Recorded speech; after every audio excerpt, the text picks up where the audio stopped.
Greetings, fellow scribes! Welcome back to the archive. This week, I continue my series on the factions of Starfleet battles by talking about the Klingons. Now, these aren't the Klingons we've come to know in the modern day. These are not the honor-bound warriors and all that. These are the classic era Klingons that were a analog for the Soviet Union. And it kind of comes through in their ship designs. Their ships are blunt. There's not a lot of subtlety to them. But they do what they do very well. So sit back, relax, and enjoy as we talk about Klingon ships. Every faction have those things that they love. Every faction have their own little quirks. And we see this with the Klingons more so than any other faction. The first thing you see when you start looking at Klingon ships is what they don't have. They do not have torpedoes. Whether it be Ron plasma torpedoes or the proton torpedoes or photon torpedoes others have. Klingons don't have torpedoes. Instead, what Klingons tend to do is on the warp nacelles themselves, they mount two forward-facing each disruptors. So most of the bigger mainline Klingon ships have 4 forward-firing disruptors. The standard of the Klingon fleet, the D7, has, in addition to those 4 disruptors, has either 2 or 5, depending on the refit, forward-facing Type 2 phasers. And then they have 2 left-firing and 2 left and rear-firing phasers, also Type 2. So, this immediately sets the impression that Klingons like their directed energy forward guns, which is very accurate. Klingon ships do not have very good shields overall. Their shields are considerably weaker than the Federation. Now, one thing that's interesting is the Federation shields are fairly even all the way around the ship. Klingon shields are actually heavier towards the front 3 sections, while the rear is lighter. The Klingon ships are also a little bit lighter on the hull. So, right now we're looking at the Klingon ship, and what we've got is something that has a lot of forward-firing direct beam weapons. And heavier shields, almost on a par with the Federation shields to the front, but if you can get behind it or where you're hitting it from the rear flanks, you're gonna punch through those like they're not there. But what really separates the Klingons? I mean, disruptors are powerful and all, though their damage tends to be a little bit on the random side. They mostly have Type 2 phasers. Same as the Federation. What separates them, though, is drones.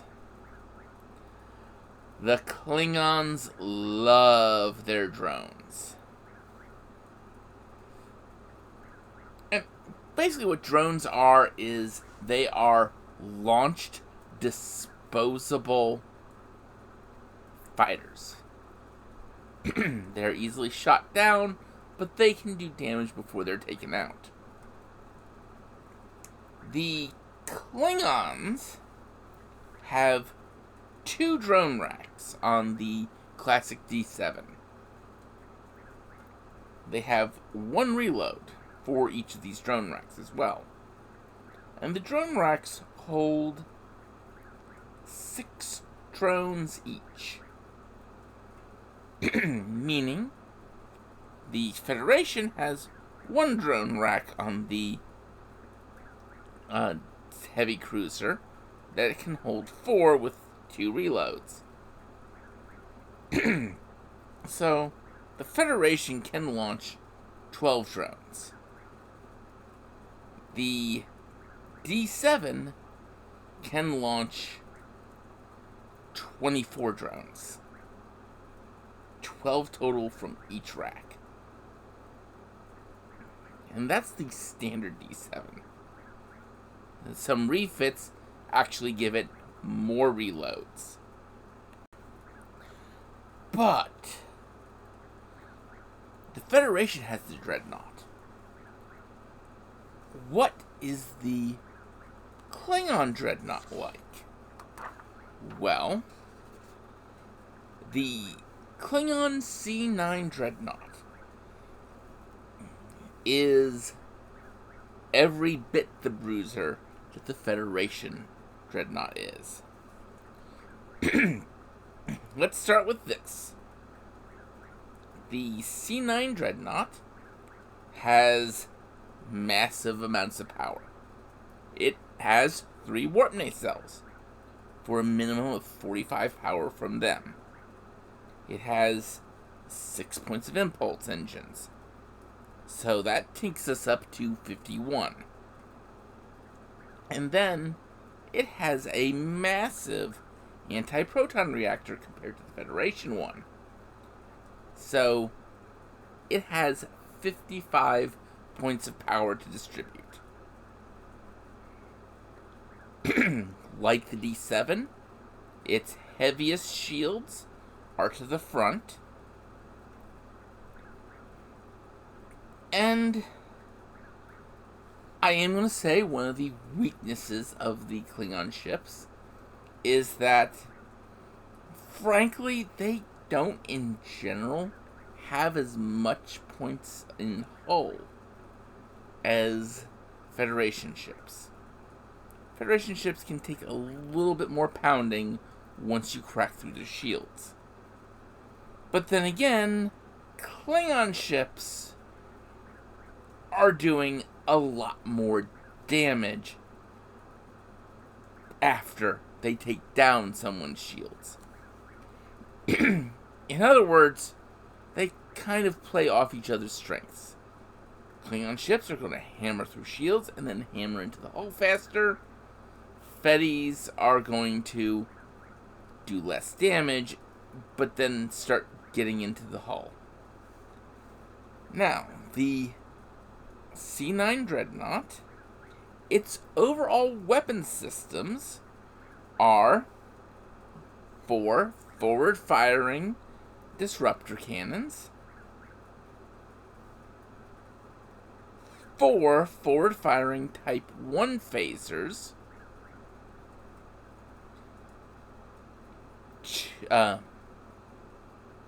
2 right forward, right side firing Type 2 phasers, and 2 left side forward and left side Type 2 phasers, with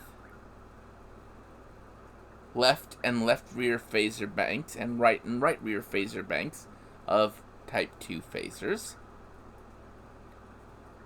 Oh, sorry, I missed something. No, the Dreadnought doesn't have 4 forward-firing disruptors. It has 6 forward-firing disruptors. Now, however, you get to the big thing. It has drone racks. It has 4 drone racks capable of launching, with 1 reload each, a total of 48 drones. The Y-175 refit converts those to Type B drones with 2 reloads each. But we're not really talking about that. We're talking about that refit. And it has something that the Feddies don't have. It has anti-drone launchers.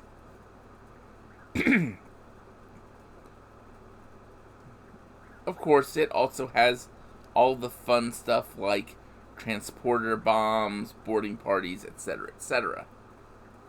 But remember, what does the Federation Dreadnought not have? The Fedi Dreadnought did not have drones. I just go double check that. Yeah, the Fedi Dreadnought did not have drones. And yeah, pretty much.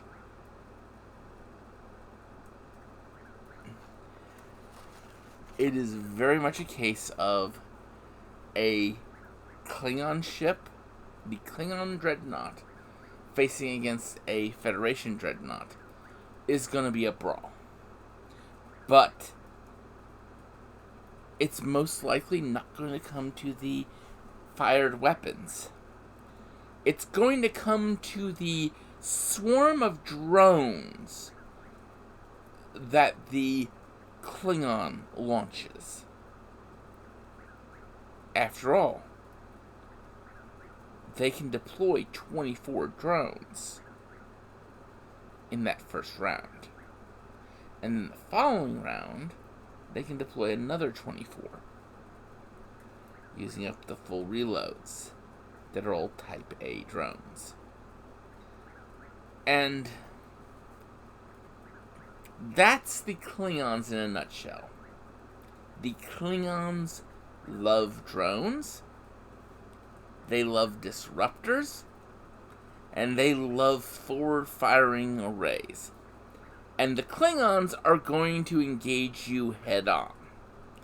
Because they can take the punishment head-on, they can't take it from behind. So, basically, Klingons fear rogues. Next week, I'm going to talk about the Romulans.